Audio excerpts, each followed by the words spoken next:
Ladies and gentlemen, thank you so much for coming to the show. We're here to preview Bears and Lions, another NFC North tangle, another NFC North war. We're going to get into it right now. Let's bring in my co-host first.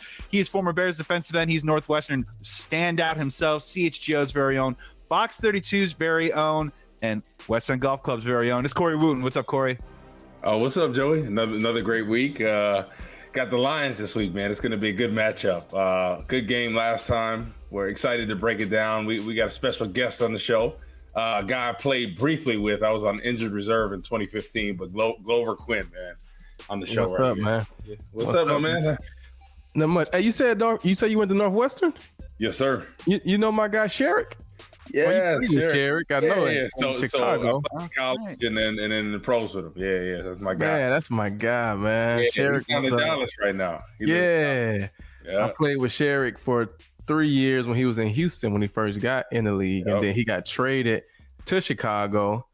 I finished in Houston. I signed in Detroit, and then we used to get to see each other twice a year.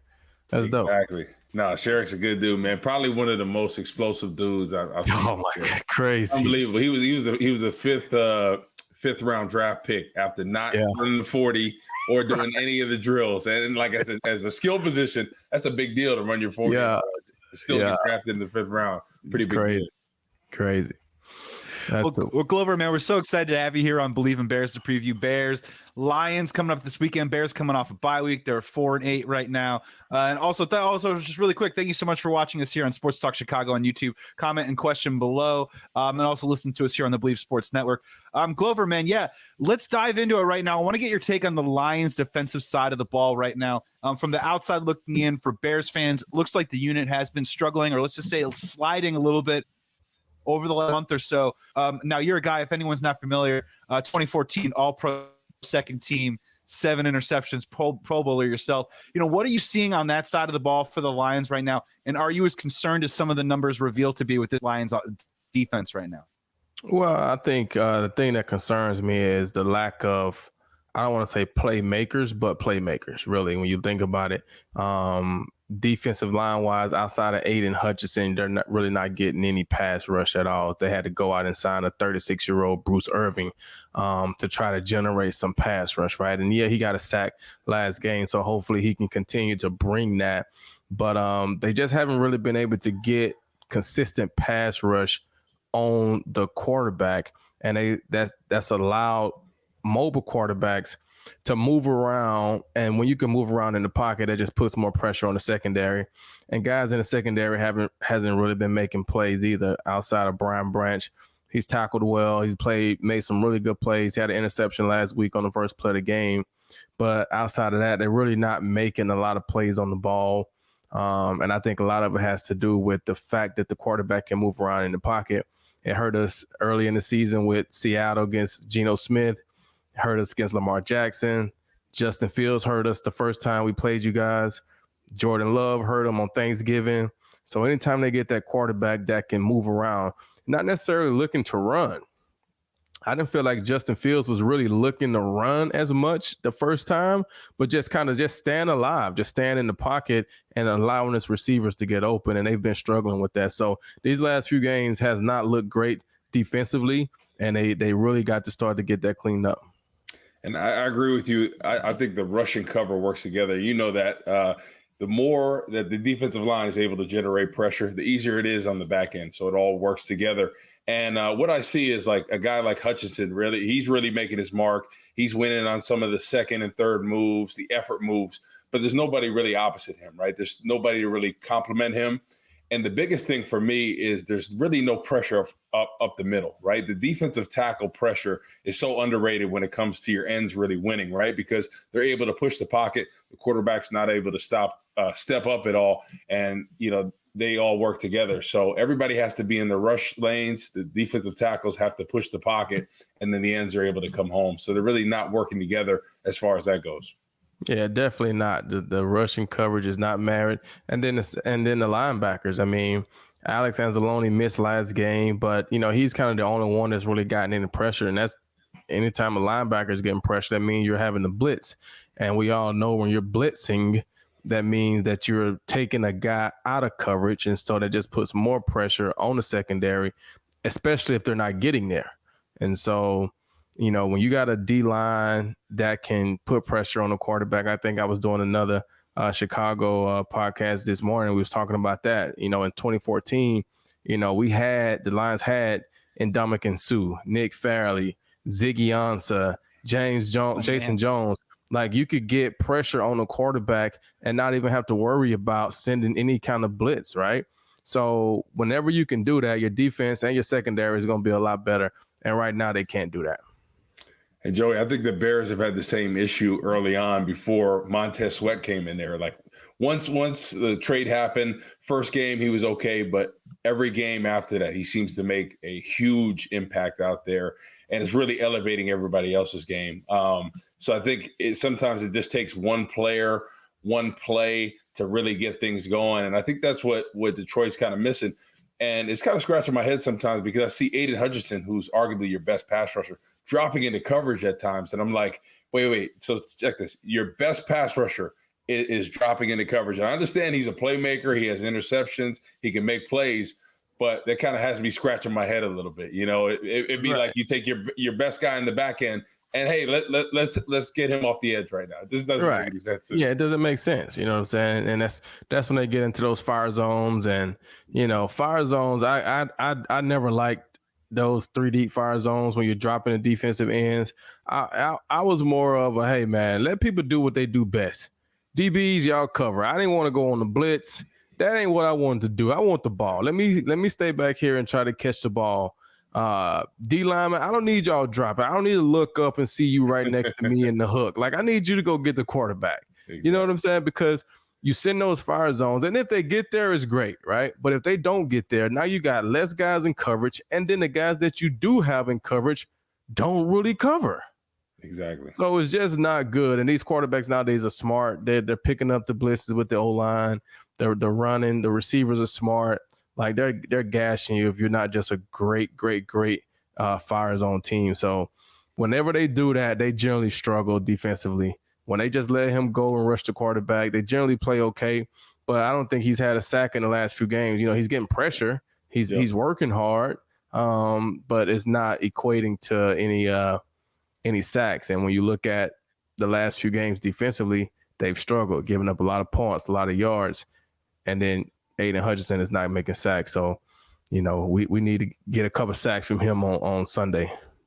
Well, when I look at the Lions this year, like I don't think of them as a scary team because of the defense, right? The defense doesn't scare me. When I look at the best teams in the NFC right now, I look at San Francisco, I look at Philly, right? They have arsenal pass rushers and waves that can generate pressure, and it makes things so much easier on the back half. Slay, who you play with, I play with, is really reaping the benefits of playing with that great defensive line in San Francisco as well. So that's why I'm not really that sold on Detroit right now, because I think every team that has a dominant defensive line, they usually make the push in the playoffs. And I always said, I think you need to build teams around the offensive defensive lines. I think that's really how you win championships. And I think Detroit has done a great job offensively, right? With Decker and Sewell. They've done a great job with that. But now coming up in this offseason, really got to work on that defensive line. It's something the Bears need to do as well, right? They got Montez Sweat, but now they need to end opposite him. They need a dominant 3 technique. And people really sleep on the 3 technique position, because I think that's something you always get the one-on-one, right? You're always away from the slide. And when I played for the Bears, a guy, Henry Melton, I don't know if you remember him, was unbelievable. His quickness was a college running back his first couple of years. Right. Tommy Harris, they were able to put those guys on an island. They had that quickness, able to get up inside and get pressure on the quarterback. So, you know, I think that's just a recipe any team should try to emulate, right? Really get the defensive line, offensive line. Obviously, you have to build the positions around it. But I think that's how you win championships. I always said the Giants, right? The Tom Brady killers. When you look at that, right? 07, Justin Tuck should have been that MVP. He was absolutely balling. He was in Tom Brady's face all the time. Michael Strahan and company, Osi Umenora, all those guys. Yeah, all those guys, man. Exactly. Von Miller, right? When he single-handedly destroyed Cam Newton and them. And then you look at the Legion of Boom, Cliff Averill, right?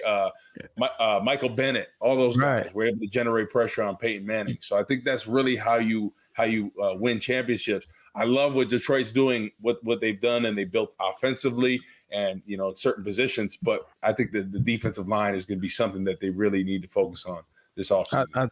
I think you're absolutely right. And I think, you know, the statement that you made earlier about teams fearing Detroit, I think that's one of the things that scares me about them in the playoffs, because I feel like the San Francisco 49ers, the Eagles, the teams, the bigger teams in the NFC, I think they feel like it'll be bully ball defensively, you know, and I think they feel like we can get enough stops on the Detroit Lions offense, but can they stop us defensively?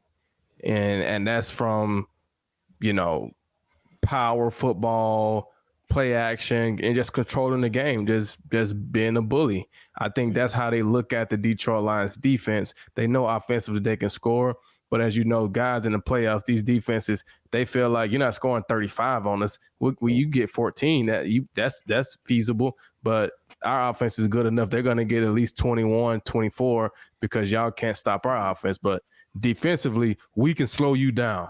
That's what you feel like, especially in the playoffs, when it's like, hey, man, we got one game and we get to move on. Everybody's all in. Game plans are different.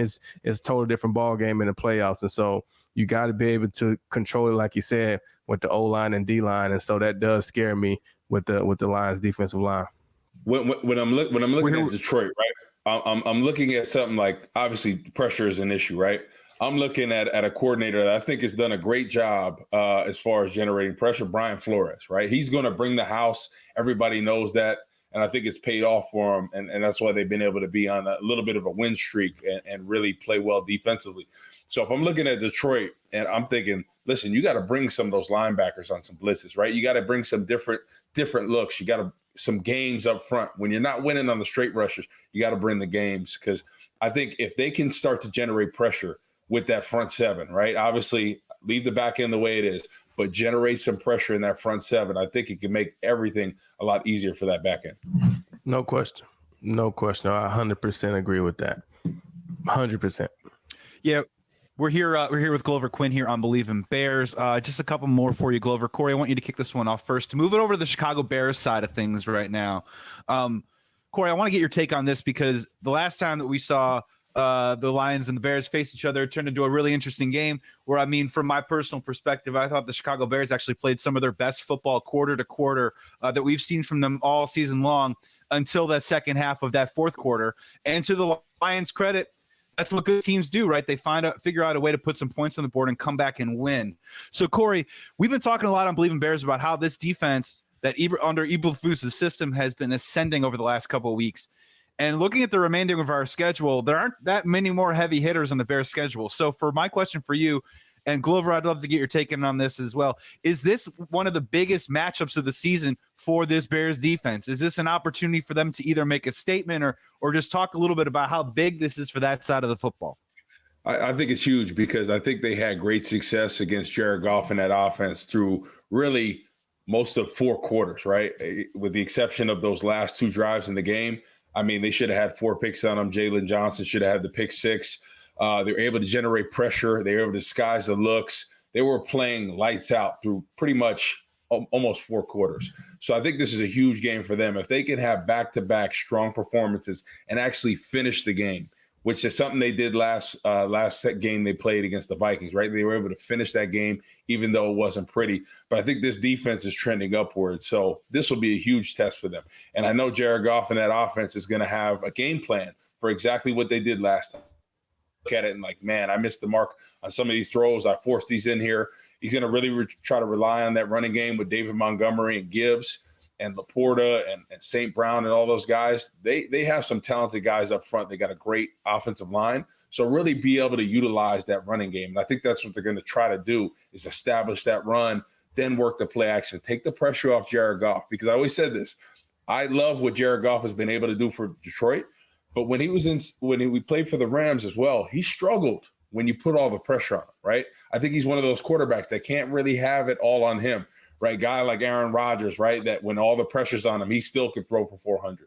I don't think Jared Goff is that guy. I think when you're able to run the system with him, you're able to get the running game going, work the play action, I think he feels very comfortable. So I think they're going to the drawing board, and that's going to be the recipe for how they're going to attack the Chicago Bears this week. Yeah, I think that's exactly what they're gonna have to do. I think, Jared Goff doesn't particularly perform well in the cold either. And I'm sure it's gonna be chilly in Chicago. It's probably not freezing, but it's gonna be chilly. And it's also is the last outside game for the Lions on their schedule. And so you know how it is. If this is the only opportunity that you get and you looking at a potential playoff team, looking at that 2 or 3 seed, you're going to have to go to Philly or San Francisco in January. And, Philly's is going to be cold. San Francisco gets cold. People sleep on San Francisco. It gets chilly out there. No, it's probably not going to be 28 like Chicago, but it'll be perpetually 50 and cloudy, right? Yeah. And so I think they really want to go out this game and use this as a great, I don't want to say dress rehearsal, but just a great chance to get some reps in the cold weather, in the outside conditions as they prepare for the playoffs. So I look for them to exactly what they say. I look for them to try to get the run game going, because you got to have the run game going in the playoffs. If you can't run the ball, it just makes it too tough with the conditions and the cold. Just makes it too tough to run. I mean, to just throw on these defenses the whole time anyway. So they're going to have to try to establish the run game with David Montgomery. He's an ex-Chicago Bear. So I think they want to try to let him do that anyway. Jahmyr Gibbs going to have to get some touches. And like he said, not put all the pressure on Jared Goff. Let him be a great complementary player. And that's really okay. Get the run game going. Get everybody going. Now we can work the play action. We can stay ahead in the chains. We don't have a lot of third and long situations. We can get easy passes, get Sam Laporta involved, run behind that big O-line, and just try to control the game. I think that's how they're going to try to approach this, as like a third preseason game for the playoffs, basically. They want to go out and say, hey, let's go out and play well, because if you go out and play bad and it's cold, that's going to linger in your head and you won't get another opportunity until you in the playoffs. And I don't think they want that. And I think they want to avoid being in a situation like Minnesota was last year, right? They had all the momentum until the last couple of weeks of the season, right? And then they hit the playoffs kind of with that lull, right? And then the Giants beat them in that first round. So I think Detroit's really trying to have a bounce back game from that last Chicago game and prove, hey, that was a fluke. Let's get back to our bread and butter and get things going. But on the other side of the ball, right, if you're playing a guy like Justin Fields, how would you approach that if you were the defensive coordinator of the Detroit Lions? That's a tough one, because, I go back and forth with it just because I'm a DB, right? A lot of coaches, when the situation isn't good, and I don't know what the elements are going to be. I heard it's supposed to be windy. I don't know. But we obviously know Justin Fields can run, right? You want him to force him to throw the ball, especially in conditions. And a lot of coordinators like, hey, well, we don't want to give him windows to throw the ball. So they want to play man coverage. And when you do that, I feel like that hurts you in the run game, far as him taking off running, because all your defenders got their backs turned. And it gives him easier throws, in my opinion, meaning you're throwing go balls, but the DB's backs are turned because they're in man coverage, right? As opposed to saying, hey, we're going to play some zone coverage. So now we got all our eyes on Justin Fields. Let's make him figure out what coverage we're in. The weather isn't great, so he's going to be reluctant to throw the ball anyway. And then if he do take off running, we got eyes where we can see him. And, if he does try to make a pass, maybe it gets tipped, maybe it's an errant throw in the weather and the wind, and we can get turnover. So it'll be interesting to see how they approach it. Me personally, I'm going to be more of a zone guy just so I can see the ball, but I'm a defensive back. I want to see the ball almost all the time, right? Exactly. So I like being able to see the ball to make plays. And to be able to stop him from breaking long runs because our backs are turned. I mean, I lost a game when I was in Houston. We lost the game to Tim Tebow when he was the quarterback in Denver because we came out in the second half and we were playing quarters. We give up a deep pass and the coach panics and we start calling straight man-to-man. Yeah. And Tim Tebow just started running on us and hitting slants and little crossing routes like throws that a high school quarterback can make, right? Yeah. But when you're playing man-to-man, the receiver wins. It's an easier throw. They're covered. You take off running because the backs are turned. And we end up losing. Awful, right? So I would hope they would, obviously you got to play some man at some point, but I would hope they would try to mix up the zones, make Justin Fields figure out the coverage, try to get some pass rush, and hopefully he'll throw you a couple if you mix it up and disguise it well, and he can't figure out exactly what you're doing. The wind, the weather makes you a little hesitant. It's cold. Your hands are cold. And maybe you can trick him into a couple of turnovers. So that would be how I would approach it. I don't know how AG is going to approach it. I think he may try to go with some man-to-man and put some pressure on him. And as far as the zone reads, right, when I look at last game, Detroit really struggled with some of those zone reads, right? Justin Fields one-on-one at a defensive end. And hats off to Luke Getsy, the Bears offensive coordinator. He really designed those matchups because, listen, Justin Fields one-on-one at a defensive end or outside linebacker, right? That's a tough job. So they were really trying to exploit that. So how would you combat that in this game, some of those zone read matchups?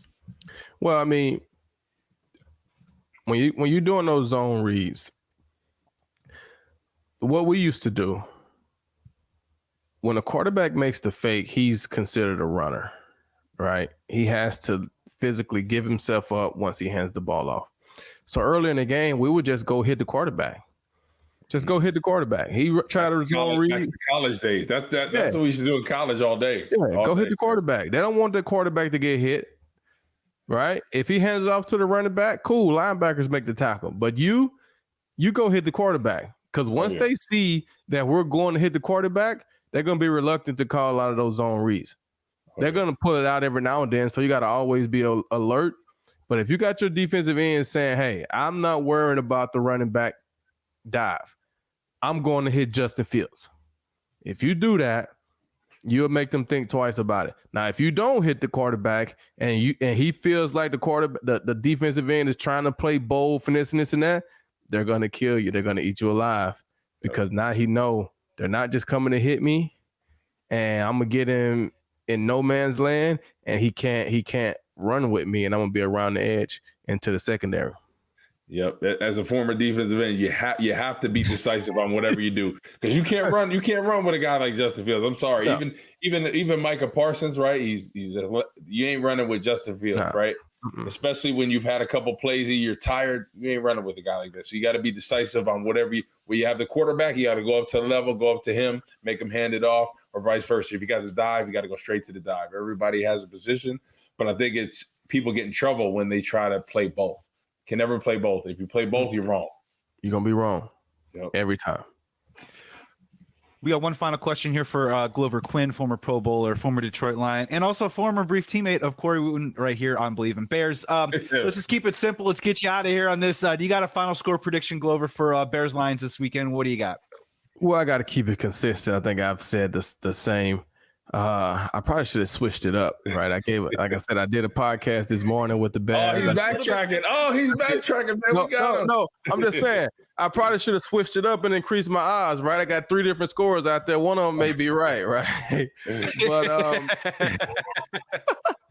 but I'm gonna stick to my same score, man. I think the Lions are gonna play better this time around against Chicago. I think last time they played, they play that game every year right before Thanksgiving. But as being in that locker room, you're looking at a team like Chicago. Yeah, it's a division game, but we're supposed to beat Chicago. We got another game coming up on Thanksgiving. You got family coming in town that might be staying for the whole week. It's a lot going on. It's easy to overlook Chicago and look forward to Green Bay or just looking forward to the whole week. And so I'm gonna say that was the case the first time they played, and they jumped out on and surprised them. They had to wake up and go and win the game. So that shows that they're a better team. They're a good team. So I think they come into this game focused, ready to go, and like I said, really want to make a statement and play well in the cold weather. So I'm not gonna give them 30 points, but I'm gonna give them 27. I think they'll score and get a couple field goals in there. And Chicago, I think they'll have, this morning I said 14. I think I said 27-14. So I'm gonna say 27-14, 27-17, somewhere up in there. Okay. Ooh, we got ourselves. I'm thinking the opposite, man. I think where this defense is going, Chicago, right? They're trending upward. I think they're very confident right now in the way they're playing, right? I think Montez Sweat has them playing well. I think Eberflus is finally figuring out how to call these plays for this defense right here. Justin Fields coming off a bad game as far as turnovers, right, against Minnesota. They had a bye week, but coming off a bad game, I think he's really trying to prove his career in Chicago and prove that he's a valuable quarterback. So I'm going to say this upset alert, man. This upset alert. I'm going to say 28-24 Chicago Bears. Ooh. Shock the world, man. I think they match up well against Jared Goff, and I think traditionally they play pretty well against them. And I think if they can pressure him, I think he really makes some errant throws. He makes some bad decisions, but they really have to stop the run, Chicago, what's something they've been doing all year. So I think this plays into what they do well defensively. It's just going to be a matter if the offense can capitalize on everything. I like it. Glover Quin, thank you so much for hopping on Believe in Bears, man. You could check out Believe in Lions every single week with Jack Kavanaugh, who's also a friend of the show too as well, man. It was a great opportunity to meet you on my end for the first time. Great to get you and Corey back together, man. Thank you so much for joining Believe in Bears. Hopefully we can do it again. Thanks so much, man. Thank you, my man. Appreciate it. Thank you, man. No problem.